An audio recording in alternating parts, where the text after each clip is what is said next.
Bapak Roy Suryo dan juga Mas JJ Rizal. Pak Roy dan juga Mas JJ, saya pengen tahu. Sama-sama usia kok, Mas Roy aja deh. Oh gitu, sama. Iyalah, masa tua Soalnya banget. Pak Roy kan gumisan.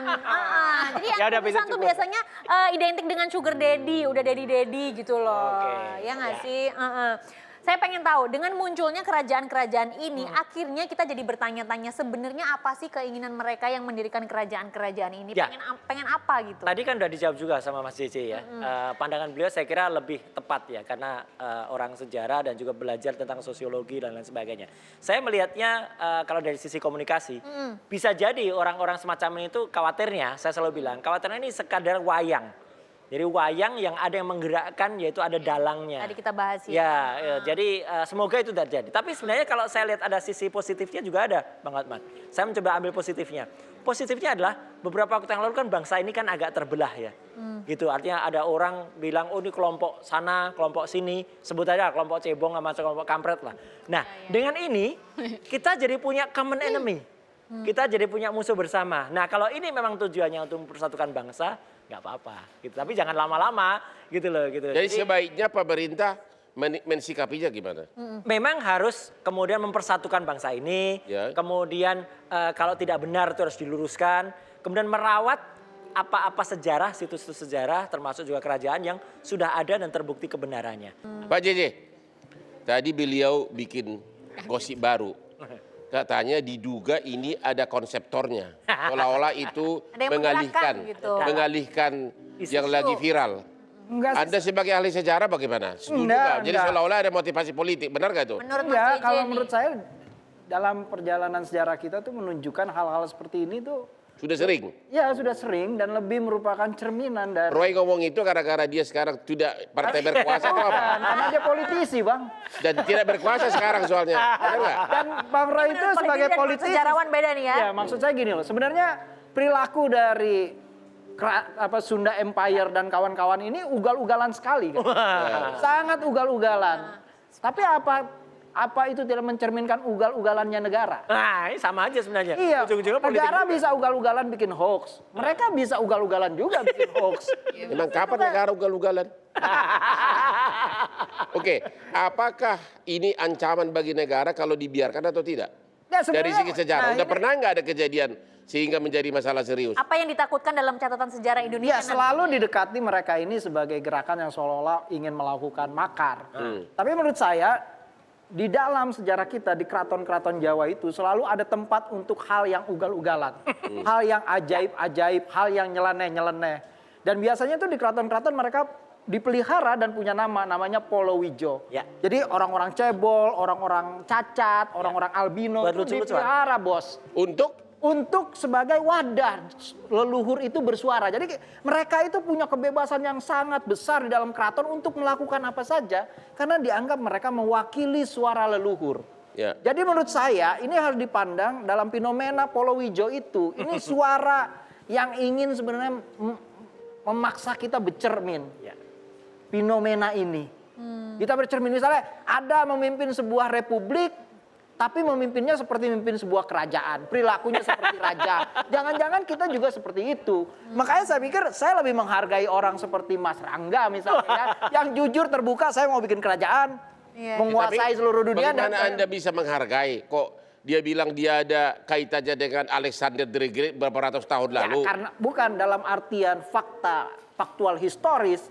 Rangga ini sangat bermasalah dan kita tidak bisa mendekati dia dengan fakta-fakta historis karena kacau semua. Ya.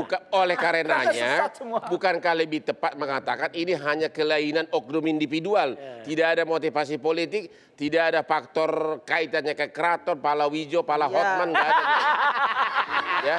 Tapi murni karena dugaan halu. Ya. Karena di kalangan artis pun banyak yang halu. Betul. Apalagi masyarakat biasa. Ya. Jadi ini hanya oknum individu atau bagaimana? Ya menurut saya ini sebenarnya oknum individu tapi mereka besar.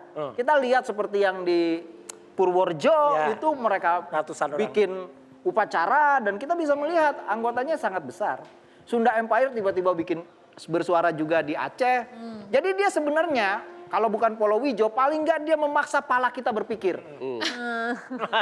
Ya itu berpikir apa? Ya kita berpikir ini fenomena apa? Kok sampai Menurut Anda fenomena apa? ini Sebagai ahli sejarawan. fenomena keresahan sosial karena tekanan hidup yang Tadi semakin ya, baik lagi. Oh begitu. susah bang. gitu. Susah sekali bang.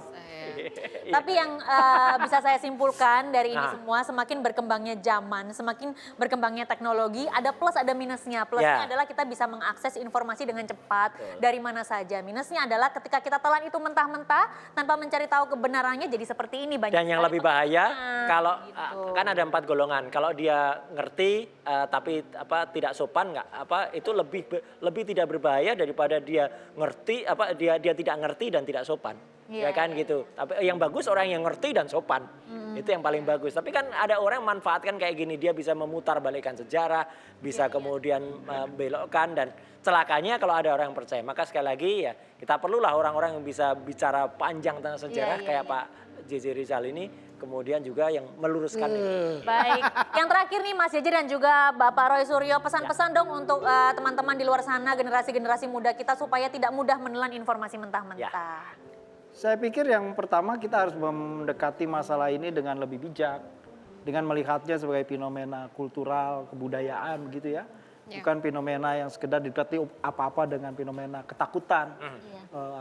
Seolah-olah ini ingin pemberontakan. Dan menurut saya juga ini pesan sekaligus untuk kita bercermin begitu ya. Agar kita lebih menengok sebenarnya di grassroots itu ada masalah apa sehingga muncul fenomena ajaib seperti ini. Cambuk ya.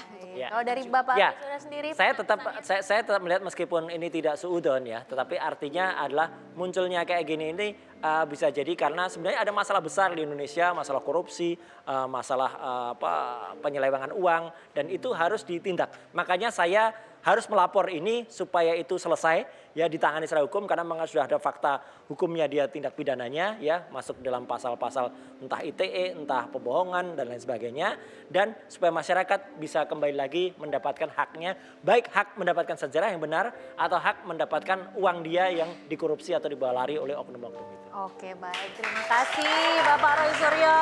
Makasih Mas JJ. kasih.